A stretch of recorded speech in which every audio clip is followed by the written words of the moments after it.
What is going on, guys? Welcome to Gum's Videos. Today we're going to be reviewing Smallville Season 1. I've been wanting to watch this show for a long time. And seeing how the show ended in the Crisis on Infinite Earths, some people were saying that that's not what he would do, and some people were pretty pissed, rightfully so. And I was able to get the chance to watch Smallville, and I'm really happy I did. The reason why I'm actually reviewing the show season by season basis is actually because it's not for views. Well, I hope I get views, obviously, but I want more attention on this show because this show is actually really good. If you guys remotely love Superman, remotely love superheroes, if you remotely love the early 2000s with the slight cheese, you guys will love this show. And what's crazy is, even though this show's like, I think season 1 aired like 2001, I believe, this show doesn't feel that cheesy, honestly. Like Daredevil with Ben Affleck felt cheesier than this. Even though when the moments are cheesy, they're charming kind of cheesy. They're not the cringe cheesy. In season 1 alone, the drama is handled a lot better than any CW show. I'm going to be making a lot of comparisons to the CW show, to Smallville, not because they are more alike than you think. It's more because I'm trying to get fans of the CW shows, hopefully, to watch some Smallville, because there's a whole 10 seasons that you guys can watch, and I think Smallville needs a bigger fan base because just of season 1 alone, I really did enjoy it. The problem is with CW is there's always the one character that creates the conflict 95% of the time. We all know who it is in Arrow, Felicity Smoke. She was always there to create conflict for Oliver Queen or within inside the team. Why are you lying to me? Like, the conflict wasn't even good. The constant complaint with her and Oliver was that there was lies. Though to an extent that makes sense, it never felt natural. It never felt earned. A lot of the drama in Smallville felt organic. It felt real. There was an episode that I will never forget. Was about when Clark had to make a tough call between what is right and what is wrong. He knew if he did the right thing, it was still going to get some issues. Not always doing the right thing is going to give you a pat on the back. It's always going to hurt some of your friends. And seeing that was really well handled, because that could have been an eye roller, but they handled it with such grace, and like the characters felt like they would do what they did. I just feel like these writers actually know what these characters are about more than just pawns in a game of just like, okay, how are we going to make Clark suffer? And when it comes to the pep talks, there's quite a bit of pep talks, but not like Flash. When it comes to the pep talks in Flash, it's always something either super obvious or super cheesy, and always has a whimsical music in the background, and has someone saying some cheesy, pathetic one-liner, or like just a 5-minute expanded scene of them explaining why revenge is not okay.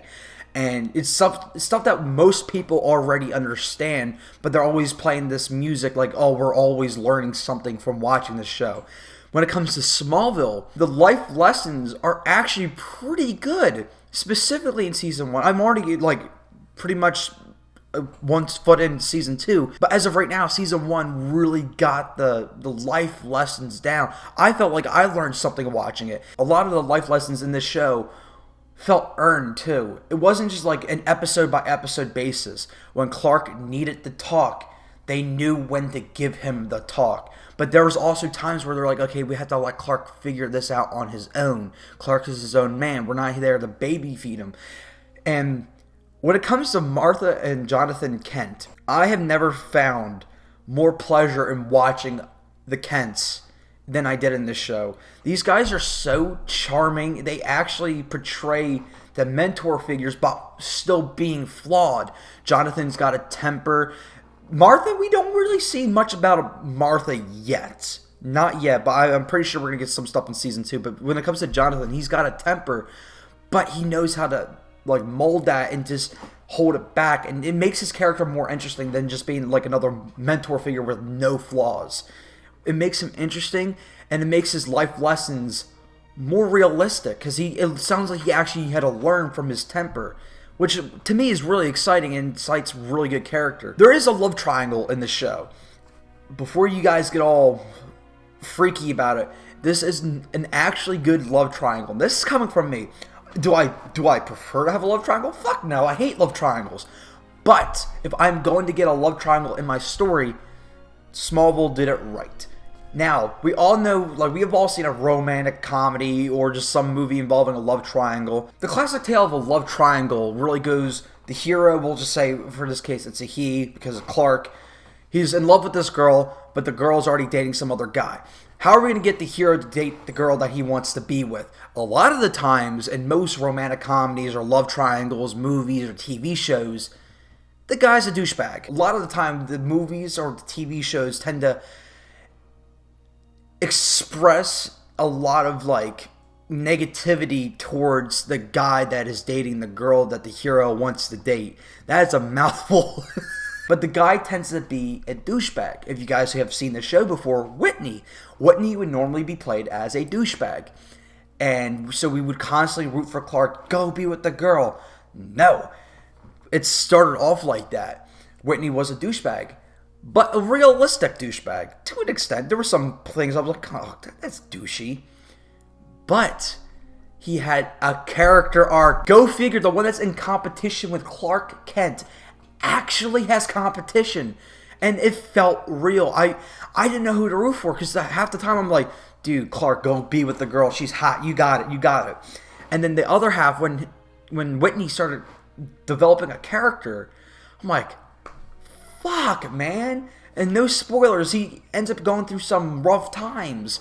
And when those rough times start hitting, I'm like, damn, Clark, you better stay away. But even though I'm rooting against Clark, it makes the show more interesting, because you know why? Clark wants to be with her. And we still want Clark to be with her. We want him to be happy. Now, as a viewer, I'm in a love triangle. I feel like I'm caught up in the triangle, which makes for great drama. Boys and girls, this is how you do a love triangle. I was actually intrigued. I was like, I'm not just sitting there like, oh, just go fucking make out in the corner. But when the moves were being made between Clark and Lana, and they were still dating Laura and Whitney, I'm just like, what the fuck's gonna happen? I was actually engaged. So the reason why I'm dedicating so much time to this love triangle is because it's a huge part of the show. Smallville is mostly like a romantic kind of show. It's a teen drama, so you're expecting to get a lot of that. If you guys want a Superman show, this is not it. This is a Clark Kent show, but with some Superman elements in it. I honestly didn't think it would be that interesting, but honestly, man, Clark Kent and the whole world around Clark Kent as a teenager is actually really fascinating. One more thing I wanted to really just dive into is Lex Luthor. Unpopular opinion, my favorite live-action adaptation of Lex Luthor was actually the CW show. I give a lot of shit on the CW stuff, but the 1970s and 80s Lex Luthor, what? I didn't connect with it. I didn't like it personally. I understand why a lot of people did, because it's the original, so whatever, but it was just not for me. Do I even have to talk about BVS's Lex Luthor? Because that wasn't Lex Luthor. What made me draw towards the CW one was because there was a charm, there was like a form of charisma that Lex Luthor should have. Was he a complete psychopath? Yes. So it sucked that we didn't get to see the evolution of that character. But I could tell through the guy's acting that there was something there before. He was president in Crisis or some shit like that, whatever. I don't even remember much of Crisis anyway. I loved his Lex Luthor minus Crisis. But even though it was not much of a competition, this Lex Luthor blows any out of the water by miles. This is the Lex Luthor I've always wanted to see. When I heard that they were making an extended universe for DC back in 2014, 2015, when they announced BVS, I was excited for Lex Luthor. President Luthor. That is my favorite incarnation, when he becomes a president of the United States and becomes a master manipulator and is making the Justice League public enemy number one. That's my favorite incarnation from the cartoon specifically. We never really got that, and I feel like we're leading up to it. If Clark was not in this show, honestly, this would be a Lex Luthor show. And I have no problems with that, because Lex Luthor is Superman's number one villain. and I want to see how this progresses.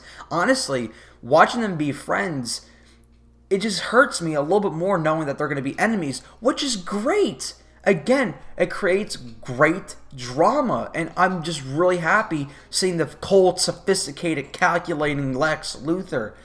Man, the show was really good. Did it have its problems? Yes. A lot of the episodes were formulaic until like the final 5 episodes, but I don't care. I'm there for Clark Kent. I'm there for Lex Luthor, and their problems didn't feel formulaic. It was just the episodic conflicts with like the meteor rocks and shit, like whatever. I wasn't the biggest fan of that stuff, but just seeing these characters interact made the show worthwhile to watch.